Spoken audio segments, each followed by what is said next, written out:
Finally जेनीला चुकवून मी, जेनीची mummy आणि Tonya आम्ही शॉपिंगला गजलक्ष्मी बसनबार या इथे शॉपिंगला आत्ता आलेलो आहे. आणि टोन्या आणि मम्मी मस्तपैकी असं शॉपिंग आता करणार आहेत. आता काही खरं नाही, दिवाळीचा सगळा बोनस संपणार आहे इथंच. आणि मम्मी आता पहिल्यांदा साड्या वगैरे बघत आहे. त्या बहिणीला पण साड्या वगैरे थोड्या घ्यायच्या होत्या.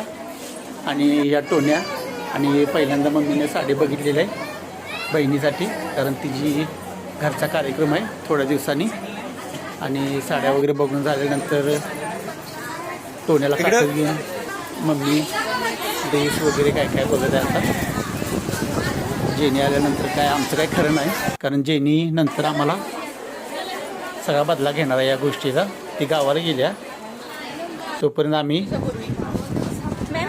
शॉपिंग कराय आलेलो आहेत. मस्तपैकी असे ड्रेस काढलेले तेवढा जेनीच्या मम्मीनं एकदमच ती ड्रेस घेणार आहे, कारण तिला सारखं शॉपिंगला वेळ मिळत नाही. आणि मस्तपैकी अशा खूप व्हरायटी आहेत इथं, तुम्ही येऊन बघू शकता इथं. आणि या मॅडम होत्या, त्याने आम्हाला मदत केली शॉपिंग करण्यासाठी, पूजा मॅडमनी. आणि मस्तपैकी असं सगळ्या व्हरायटीचे ड्रेस वगैरे मिळतात. फायनली झालेले आहे.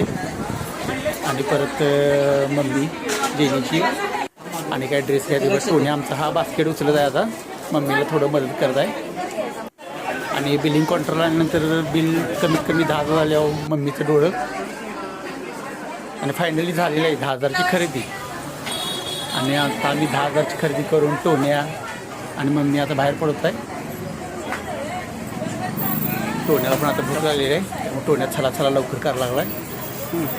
हे सगळा कार्यक्रम जेनी गावाला गेल्या म्हणून चालू आहे. आणि फायनली आम्ही शॉपिंग करून आता घरी आमच्या जात आहोत. आणि मस्तपैकी पाऊस पण पडत आहे, तरी लवकर खरेदी मम्मीची आता आवरलेली आहे.